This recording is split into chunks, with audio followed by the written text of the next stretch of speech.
Welcome to the Hope College Athletics Orange and Blue podcast. My name's Alan Babb, and I'm Sports Information Director here at Hope College. And it's been a blast this summer to talk with some of the special people we have here at Hope College, whether it be administration staff, student athletes, coaches, and get their insights on what's going on in their world, their sport, but also what's going on here on campus and all the great things, whether their search for and striving for competitive excellence or also for transformational experiences as well. And my guest this episode is David Blahnik, the men's soccer coach heading into a second season.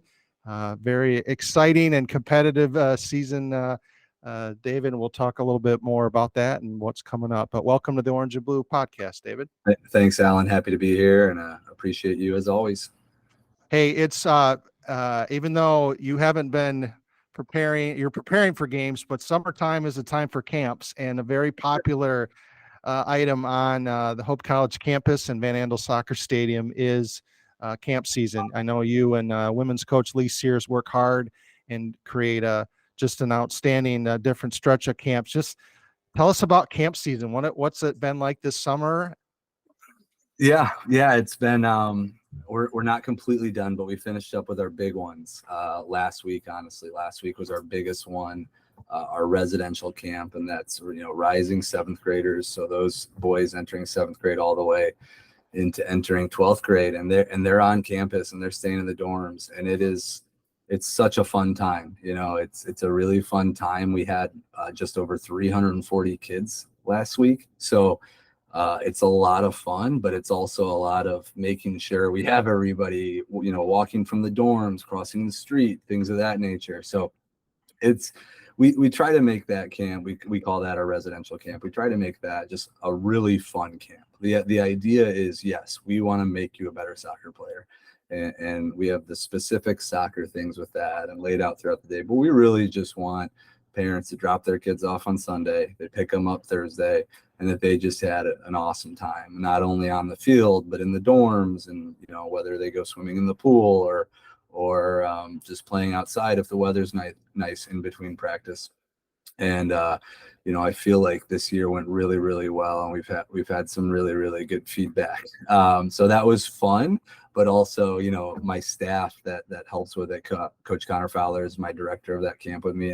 And we just feel like the next day we joked, what time did you fall asleep Thursday night? And I think he said he fell asleep at 5 p.m. and got done working at 3. So, but it's a lot of fun. I know the girls team is currently doing their residential camp this week. So Coach Sears is kind of going through that right now this week. And then we kind of run the day camp together, which is awesome. The day camp is the younger kids. They're not staying overnight, school time, let's say 9-ish to 3:30-ish, and co-ed. And we had nearly 400 kids for that in the third week of June. And just an awesome time, and I know we'll talk a bit about my son's a 9-year-old, and he said to me yesterday, he said, "Dad, can we do another week of day camp?" And they just it's a great way to get kids of all ages on campus and on Hope's facilities and learning the game, but also just kind of growing up on our campus and in Holland, which is awesome. And something that's great for us. And then we do 2 to 3 just individual ID camps this summer. Those are 3 to 4 hours max, but those are the ones where it's like high school kids that really want to try to play soccer at Hope, or maybe want to get a feel. It's one thing I always say to the campers is, we're not just checking you out, you're checking us out as well. So, and those are a bit more intimate. We cap them at 50. We try to charge very little amount because we're not trying to, we want every kid to have the opportunity. If they want to play soccer or try to play soccer, we want to make sure they at least have that opportunity. So we finish those out, and then next week we have our goalkeeping camp. So we're calling it Summer Saves. And once we're done with that, we'll be done for this summer's session of camps. I would say one of the things in my time here, my 10th year as sports information director, and I covered Hope College for 10 years, 15 years in all between newspapers, but particularly the soccer camp, the tradition, probably have now parents who participated in this camp now wanting their children to be able to participate in it and get hopefully the same enjoyment they did. That's got to be a thrill too, to see that the generations come through and enjoy the camp again. And as parents now, when they were campers before. Oh, 100%. And yeah, I mean, Hope soccer camps has been a staple, not only in West Michigan, but in the Midwest for decades. And been happy to kind of take on the baton for some of that. But what the previous coaching staff and Coach Sears has done for years is just there's a reason kids keep coming back. It's not because of me, or it's not because of anybody else. It's because of Hope College. It's because of Holland, Michigan, and it's something that there is a reason that people keep coming back, and we look forward to hopefully even making it even better next year, which will be great. You talked earlier about your son. You have a unique perspective as not only a soccer coach, but as a soccer parent, and having two young boys, Cohen and Breck, learn the game, and obviously a supportive soccer mom, Yeah. and your wife, Carolyn. Just talk about your family. Your story, your family story. Yeah, I would love to. We've had a bit of a unique story on how my family got here, but my wife and I just celebrated our 15th year of marriage this year. And we have a 9-year-old son named Breck, Brek, and a almost, I would say almost 5-year-old, or he wants to act like 5-year-old, but he's 4, named Cohen. Breck will be entering 4th grade this year, and Cohen will be in young 5s. He's got 1 more year until he goes to kindergarten, but it's a lot of fun. I'll probably, if you ask me this question again in 5 years, when they're 9, 10, and then in high school, I'll probably answer it differently, but we're still kind of trying to figure it out. I think coaching is one of those unique things where it's difficult but awesome to be a college head coach and have a family. A lot of time away, a lot of time spent with others, but at the same time, like my 9-year-old thinks it's the coolest thing in the world being around the guys and being at things of that nature. And those, I think, are unique experiences that it's like, hey, we're doing this, so let's make it fun and unique for them. And then just always trying to balance that. But they love it. My son's actually over at Hope Tennis Academy right now, doing their summer session with my niece, and my 4-year-old's there watching, and he just, anytime he sees an anchor and there's Daddy's Hope, he loves that stuff. So we just try to make the most of it, but it's also, it can definitely be a challenge, but we love the community. I think that was part of it. We were living in this community before I came back full time to Hope. Okay. And it was one of those where we were sitting here going, man, we want our kids to go to Hope, whether I'm working here or not. And so when the opportunity arose, it was a no-brainer for us. We'll figure it out. Obviously, I was a full-time coach prior, so we had been through it a little bit.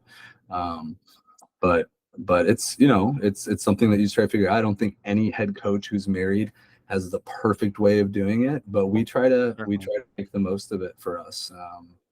And my wife is a local kindergarten teacher here in West Michigan, and so she's involved in the community within her school district as well. So we try to make the most of it. And again, if you ask me again in a couple of years, I might tell you, maybe we could have done this a little differently. But we try to be super intentional. Let's just put it that way. Very intentional with the time that we do have together. Well, and no matter the coach, I mean, the spouse is, just critical, because, and obviously you guys work together to support each other. You have she might have peak times that you're a little less, and that's kind of, I imagine, the secret. I mean, just how valuable is she just to be able to help you guys do everything that you're wanting to do for your boys? Oh, it's unbelievable. And my wife was a college athlete, and my wife's born and raised in Michigan, and went to high school here in Michigan, and she played college tennis. And so she's played a college sport. She gets it in a sense. And I do laugh though, because, us being a fall sport, and she's a kindergarten teacher. So, that first month of kindergarten is difficult. And so probably our 2 most difficult times of the year, in regards to time management, are the same time, preseason for us, and kindergarten, and the start of kindergarten for her. So we just joke, we're just like, hey, let's always give each other a little bit of grace. And we always have both of our moms on call. They know, hey, late August, early September, we need a little bit of help for those weeks. But we try to make the most of it. I would imagine too, at least maybe a little better this summer, is that you're going into your second year instead of your first year. When you're just trying to get settled almost. I imagine you a year ago May were named head coach, and then busy right into the season. How do you feel going into the second season? Is there anything that different? Like, okay, we got this, kind of sort of figured out, and then I know how to move forward. I mean, there's just whether you're a athlete or a coach, that first to a second year, there can be some things that hopefully it'd be a little bit into a rhythm. Oh yeah, it's a massive difference. I would just say you can. I don't know if I'd say I don't know if we're ever fully prepared, but fully prepare as much as possible. I joke. I know where the light switches are now. Those types of things, right? But no, it's been great to be able to have kind of a full year to figure out what we want this team to be for this year. Like, yes, it takes some time to build a program and a culture. That could take a few years, but that doesn't mean we can't win and be successful right away, and I believe that we can win and be successful this year. We don't need to wait a few years. I also felt that we could win and be successful last year, and we had moments where we were because of that, or we were having very successful moments, but just figuring out the consistency of it. So, I know the guys know me now. Was able to bring in, I'm sure we'll get to it, but a large recruiting class of incoming freshmen and transfers, and a lot of intentional conversations, and just being able to make sure the goal for me, for the guys, was that when they went home this summer, that they fully understood what we wanted from them when they returned in August, and they had some say in that. We had, we were meeting. I was having individual meetings bi-weekly with the guys all second semester, and kind of getting to feel that. So as far as from a coaching perspective, we feel really good about where we're going to be here in just about a month. In fact, our first practice is on August 19th. So in a month from today, when we're recording this. So we feel really good about it. And I think also just from all the little stuff matters is not just the soccer. This wasn't my first time being a coach. And actually my first head coaching job, I got the job in June. So I've kind of been through the ropes of a short prep before. Which definitely helped me understand that there's only so much I can control in this time frame. And so to kind of give myself a little bit of grace so that I'm not stressing out over things that are just out of my control, and really being able to then concentrate my effort and energy on the things that I can control in a short time frame. So yeah, we feel fully prepared. I mean, if you would have interviewed me last year, you probably would have seen much more stress in my face than you do right now. So honestly, it's exciting right now. I'm really excited to get after it in a month. So. And it was a very competitive first season too, because I think your overall record is a little deceiving. It was 7-5-6, and that's 6 ties. I think first time we didn't have, overtime determining. It was 90 minutes in regulation, but you guys were right there. What did you learn from that whole season that you'll take with you into team 2, and about the growth of this team as you guys progress together through a first season? Yeah, it was probably my most, I'd say 15 years of college coaching, the most unique year I've had of incredible highs, and I wouldn't say incredible lows, but just that's what's funny about the game of soccer is the ties. And as I think you briefly mentioned, it was a new rule last year, no golden goal overtime, and I could do a whole other episode just on that alone, so I won't go into it, but it was unique because, I mean, if you look at it on paper, I think that we had one of the more difficult non-conference schedules probably in Hope men's soccer history, taking into effect not just the level of teams but the travel. We were traveling to WashU and St. Louis on a Tuesday or Wednesday, or those types of things, which then affects class and sleep and practice. And so stepping away from it and seeing it, I wouldn't say that it was ideal, but but happy at the same time. Fortunately, guys like Scogin, our athletic director, texted me, after, I'm one of those guys where I want to win. I want to go to overtime and I want to try to win it. And I feel like in a lot of those six ties or draws, if I can use some soccer lingo, I really feel like at least 3 or 4 of them in overtime, I feel like, we maybe could have gotten a result. And yeah, we might have lost 1 or 2 of them too. I'm not going to pretend we would have all, but I think there's some certainty there. And for us to start out, I think we started out with four straight draws. Yeah, we were 0-0 and 4. So we just kind of felt like but all 4 of those teams were either preseason ranked or ranked at some point. Very difficult games with returning teams. That had played together for years, and our first practice as a team was 10 days prior. And so stepping away, trying to understand that, wow, for being a completely new team, in a sense, style of play and culture and those types of things, for us to only give up 3 goals in 4 games against some of the best teams in the country and not lose any, it's not the end of the world. We got a lot we can work on and get better at. And so we tried to keep that perspective. But there were times after some of those ties where it was like, and you remember every missed opportunity where you're like, oh my goodness. But the guys stuck with it. And so I think it's one of those things where this year's team we can take some of that into this year's team, and we were able to take it into the off season and into what we're telling them we think they need to try to work on this summer when they're working on their own and things of that nature. Building a program, kind of what, obviously you have experience having coached at Olivet Nazarene, your alma mater, and then now here at Hope. Kind of what's your philosophy, and especially in a college program at Division III level, where it's not just about soccer, although that's a big part and a big enjoyment, but you're also preparing leaders, whatever field they choose to go into. What would you say are some of your kind of bedrock things that you, as you work with this men's soccer program, that you want to instill in your student athletes? I think that, the brief is, I was at ONU for 12 years, 6.5 as head coach, and then went into the business world for a couple of years full time and coached part time.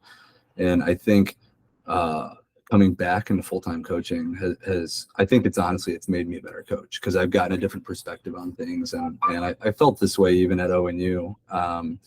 But I think one of the things I really learned, from ONU was like, if you want, the ultimate goal, do I want to win championships? Absolutely. That is the goal. We want to win championships. But I believe we can win championships and that can, in a sense, that can happen because, or aided by, our concentration on the more important things, that they can coexist and they can align together. And that's, trying to create the best college experience for every single person that I asked to make arguably the biggest decision of their life, which is to come to Hope College and play soccer for us. And so I feel like, this isn't I don't want to view it as they're lucky to come play for me. I want to view it as I feel lucky that I get the opportunity to try to help them have the best experience and become the type of man that they hope to become.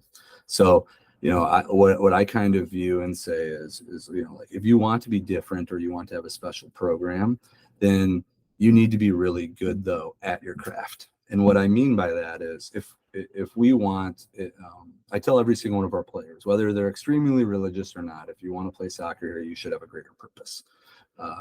Your greater purpose, whether it's helping others or something like that. It shouldn't just be a self-centered experience that you want.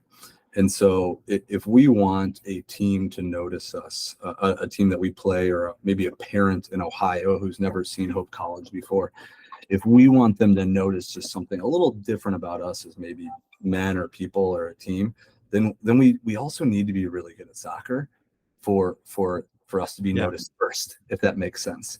So it's the idea of, let's be the best soccer team we can be, not for selfish reasons, yeah, we want to win, and that's fun, but so we can really be something unique, that we could stand out, so then maybe others can see a different side of us. And on top of that, I've taken a few things away. I've been blessed to, now work under two athletic directors. My athletic director at ONU is Gary Newsom, just an amazing leader, former college football head coach, and just a great guy. And I got to work with him towards the end of his career. And one of the slogans he had for us at ONU was winning championships, developing champions. And I really liked that. It was the idea of yeah, like we want to win on the court or on the field, but the idea of, we're not just winning trophies, we're developing champion people off the court or off the field as well. And then something, I actually have it on my wall here, our athletic director here, Tim Schoonveld, came and spoke with the team last year around preseason, maybe a week or two into it. And something that resonated with me was he talked about being men of purpose. And I think that kind of goes with what I talked about. Like, we want to be slightly different. Like, yes, we want to show up and win a soccer game and have fun at college. But we really are hoping that, say Dutchman soccer or Hope men's soccer are men of purpose, on the field, in the locker room, in their life, as a son, as a boyfriend, as a, part-time worker at the cafeteria, whatever it is, have some purpose there.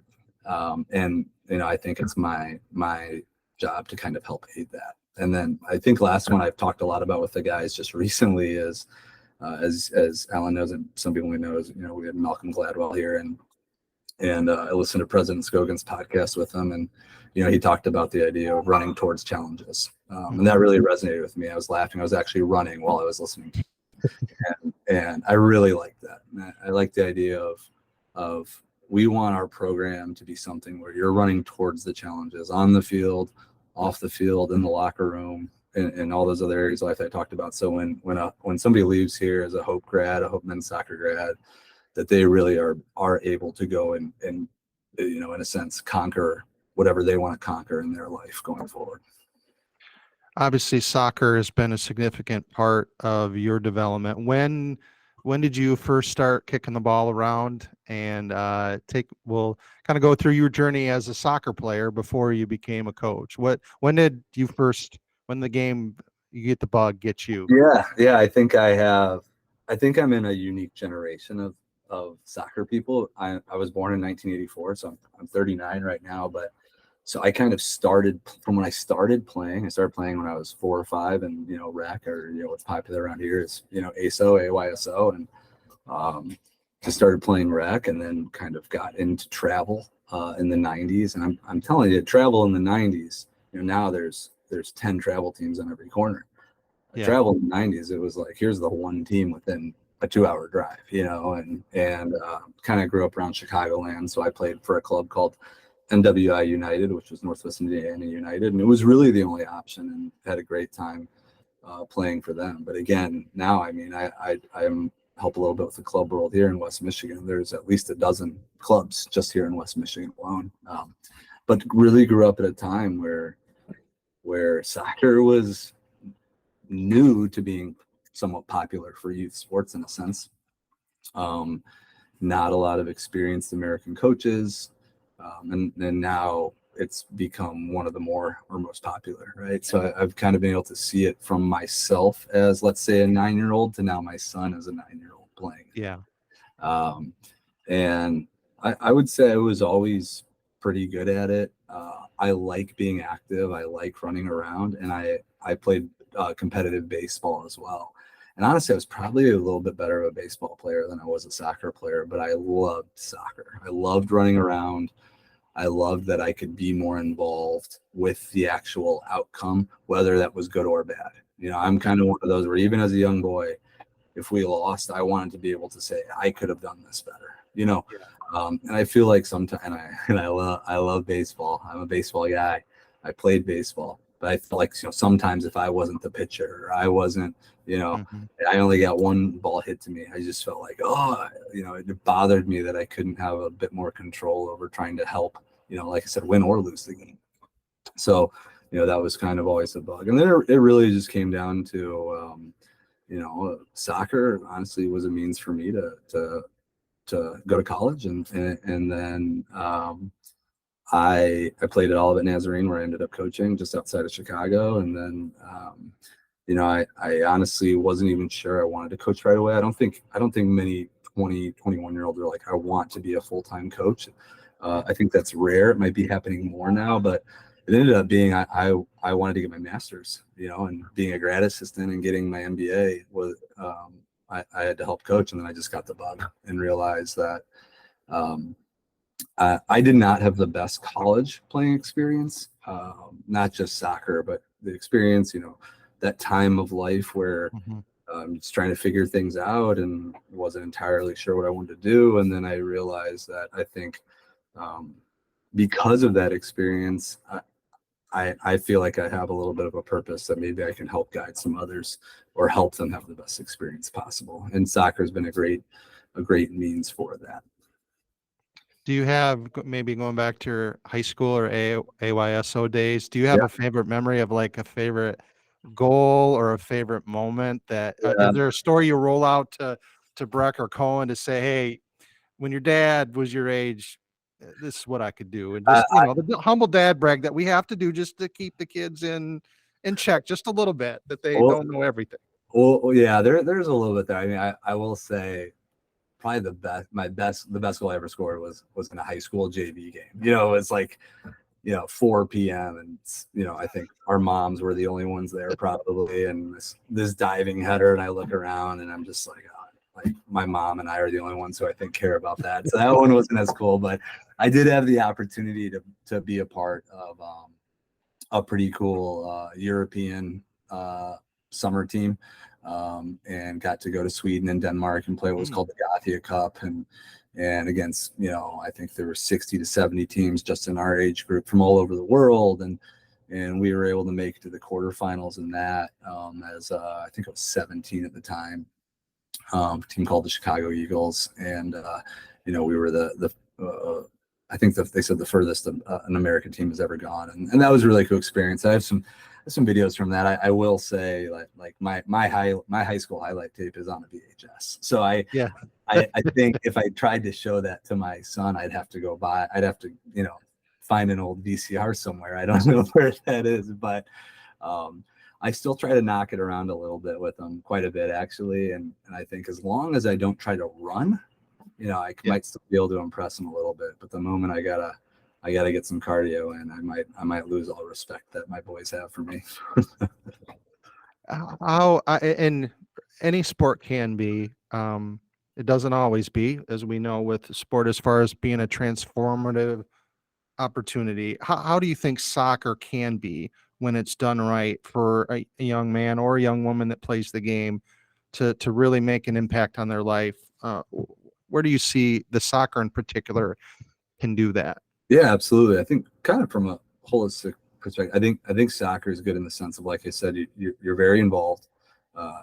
Getting into kind of just the black and white of it, like it's one of the best cardio sports you can play as well. So I think it's obviously good for fitness, or good for getting our 9 or our young kids to fall asleep a little earlier at night. But the team aspect of it, it's unique in the sense of it's a very tactical sport. Like I said, I grew up in a time where my dad didn't grow up playing soccer, but he supported me. But you'd be the first to say it when I was young, I don't really fully understand what's going on.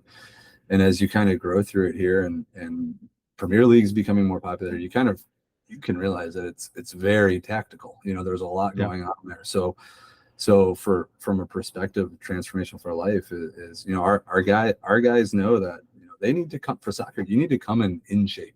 It's not really like, hey, you can just get back in shape in preseason. So it holds them to a daily standard of personal fitness and well-being, which then turns into, as anybody knows, generally the more fit you are, the more you're working out, the better you feel, the better your mentality is, things of that nature, your perspective changes.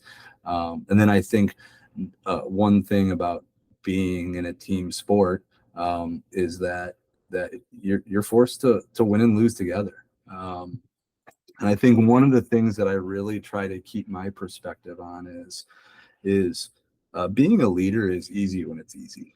And what I mean by that is when you're winning, it's easy to be a great head coach or assistant coach or team captain, or it's easy at that point. But the real, like the word you use, transformational, the real transformational learning whether it's a coach or parent or you teaching an intern probably is when the mistakes or the losses happen, right? Yeah. And so I'm extremely competitive, but I try to remind myself, look forward to the mistake that's made in practice today, or look forward to, and I know that can sound a little silly, but I think you get what I'm saying. Whereas then that's where we can then become better and different, if that makes sense. So I'm big on trying to teach our guys. Same with my sons. Like, there's only so much we can control. I'm a big control the controllables guy, but be prepared, and then don't be surprised when something doesn't go right, because, what do they say? The definition of insanity is doing the same thing over and over again, expecting a different result, right? So that's, I'm always like, I tell you, I'm 39. I've been a part of thousands of games. I've never been a part of a game as a fan, spectator, or player where a ref's been perfect. So why are we surprised when a mistake happens? And then the same thing with them. Hey, I've never seen a player play a perfect 90 minutes. So let's be prepared for it, and let's be slightly different than what everybody else or what's normal, if that makes sense. So I think trying to use soccer in that sense, which then I think helps prepare them for mistakes that happen as husbands, fathers, workers, anything along those lines, where life isn't easy, but if you prepare for it, I think you'll stay ahead of the class. Well, I would say especially soccer. I mean, you have a bouncing ball that you talk about controllables. It may glance off a defender's, hind leg or whatever. And then soccer is a game where it's like one goal could be scored the entire game, and you may get 3 scoring chances. It's really a game that you can't, as much as you can't control most of it. I would. Absolutely. And then I think also, just being an outdoor sport, we can have whatever game plan we want, and then Mother Nature can say, well, I'm going to throw you a curveball.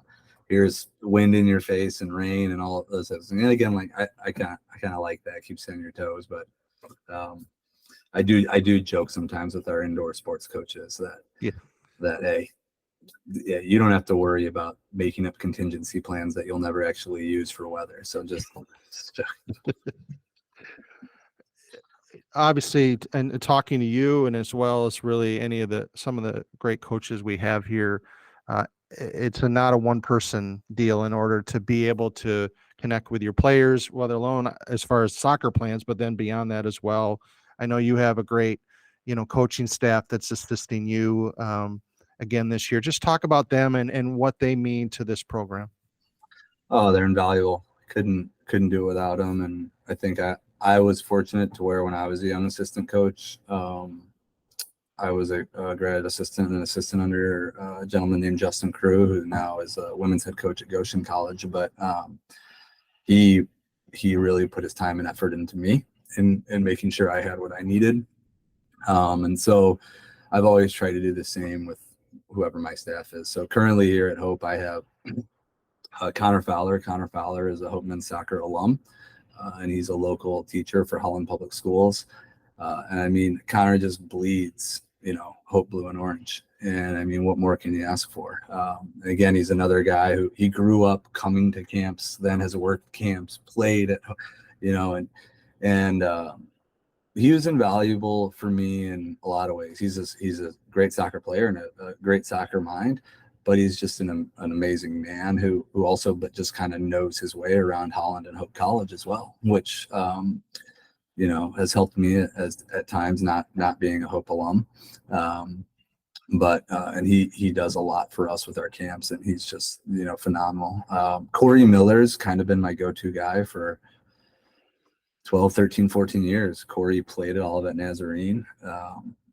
Got to know him there when I was an assistant coach. And then Corey spent 7 or 8 years playing, legit professional soccer.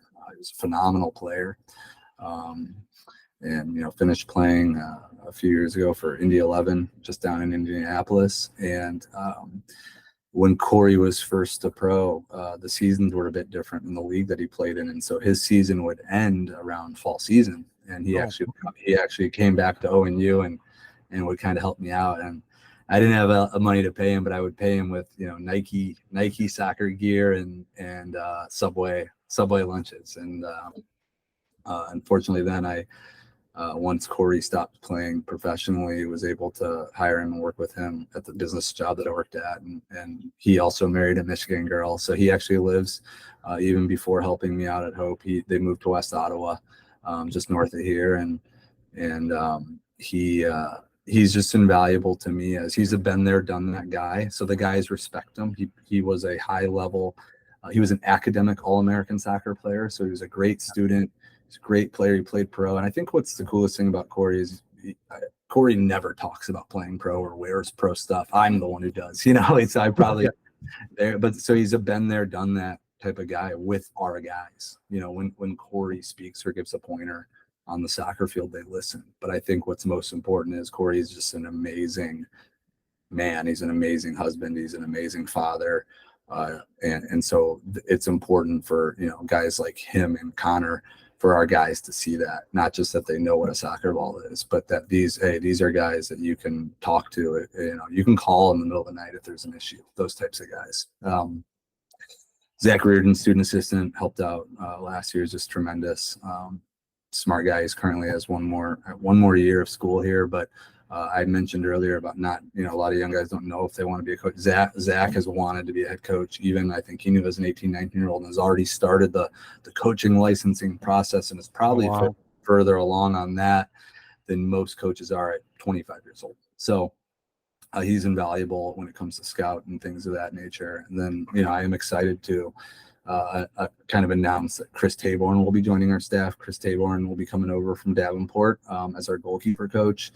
And Chris, I actually started coaching Chris when he was in 8th or 9th grade in Chicagoland. He started coming to my goalkeeping academies, and then he ended up being a 4-year starter for me at Olivet Nazarene University. So I've known Chris for a long time, and he was fortunate enough to he came over to be a GA for Davenport Women's, and is heavily involved in the West Michigan youth scene, and is coming on staff for us. So again, Chris is another guy that I know. He knows me, but the guys will, respect him, and he's one of the best goalkeeper coaches in the Midwest, in my opinion. So a great asset for that as well. Yeah, it's getting hard not to get excited. We're getting closer and closer to when you guys report on August 19th, and then 3 straight home games to open up the season, including the opener against a powerhouse in Ohio Wesleyan on Friday, September 1. Tell us about your schedule and kind of how, what you see. I mean, you look at it, obviously the MIAA is a challenge in its own right, but I still see some very strong programs: Ohio Wesleyan, Elmhurst, Chicago, Rose-Hulman, Wabash, DePaul. I mean, you guys are playing a really strong non-league schedule again. How do you shape that up for this team and the opportunities that's going to, give you guys? Yeah, it's a bit of a challenge scheduling in the MIAA. I think with us just being slightly maybe of a smaller conference, so trying to find, there is almost an art to scheduling.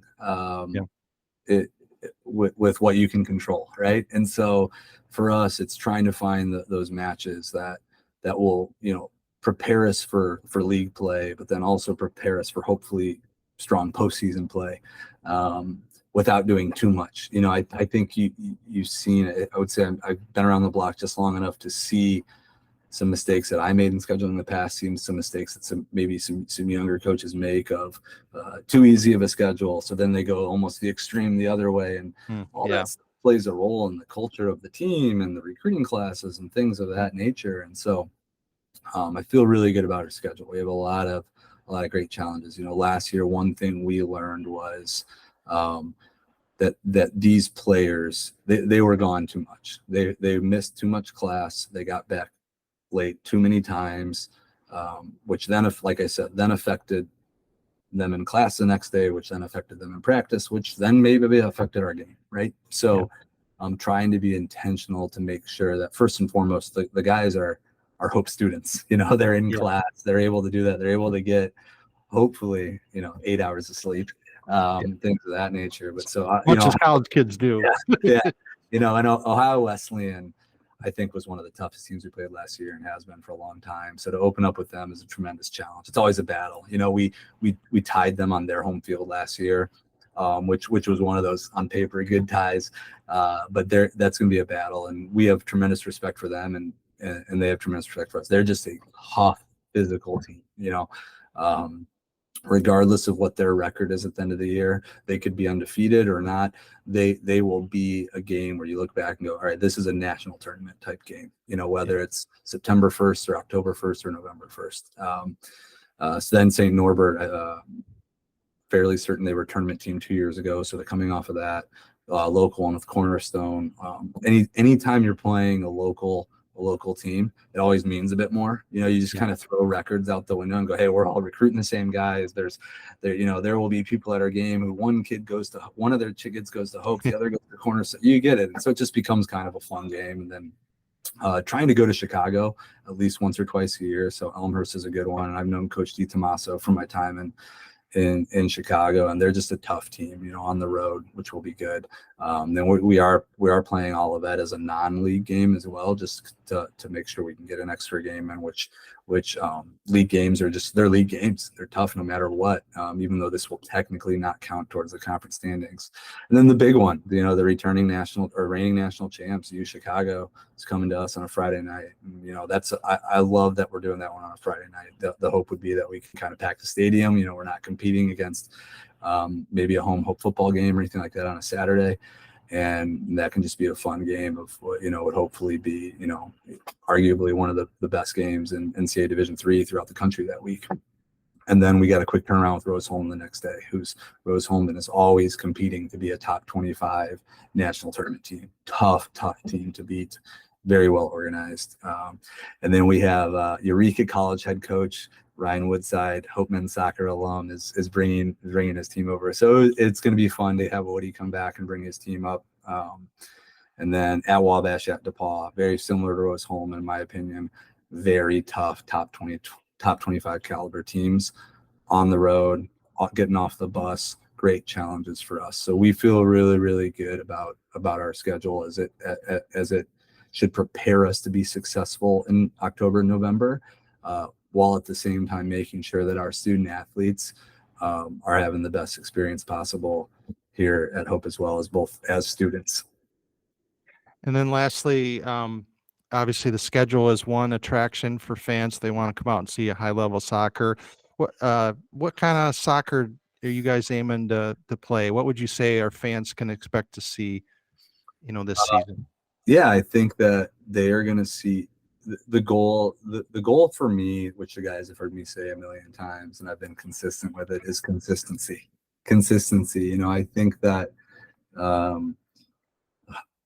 Hope men's soccer last year, great result, then a frustrating result, things of that nature. And so, where I think that some of my past teams at ONU found success, some of my championship level teams, wasn't because of skill, but it was because of consistency. We never really lost the games we shouldn't, and so we could always compete in the games that were tough, if that makes sense. Yeah. And so the expectation that Hope men's soccer fans are just somebody who came to our game and watched, what they should feel is that team left it all out there. They did it in a way that was respectful, and that they were fun. They were fun in the attack. They worked well together. It was clear that these guys enjoy playing together and are on the same page. And I think the goal for me is the things you could say in front of opposing teams is, our goal is to average 16 to 18 shots a game, which I feel like if you're doing that, you should then be averaging 3 goals a game, which I think is exciting. And then I kind of my MO as a coach has always been extremely disciplined defense, low goals against average. We're going to go for it in the attack, but then if we're in a vulnerable situation, our guys are mature, making decisions. And my ultimate goal as a coach is in those situations, a fan, they may or may not notice it, is that they don't see or hear me.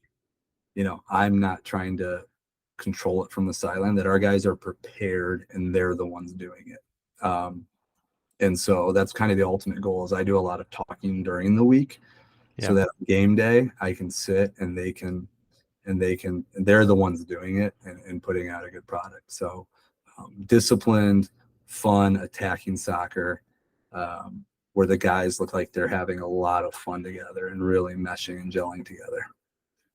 Awesome. Looking forward to it. Always exciting, whether it's a Friday night, a Saturday night, or midweek. There's a pretty cool place to be at Van Andel Soccer Stadium, and we look forward to an awesome fall. So thank you, David, for joining us on the Orange and Blue podcast. We'll have another episode in our summer series. Got some exciting things coming up, and pretty soon we're going to be talking about soccer results as well. So thank you, David. Thank you, Alan, and fire up Dutch. Let's go. And yes, thank you for listening to the Orange and Blue podcast. We will, if you haven't yet, please subscribe or share. Got some catch up on some great episodes already this summer. Our new Kevin Woma, our new director, assistant athletic director for student wellness and compliance, Angelique Gaddy, assistant athletic director for philanthropy, just some awesome people. So catch up on those, and we'll see you at a Hope game very soon. Have a great day, everyone.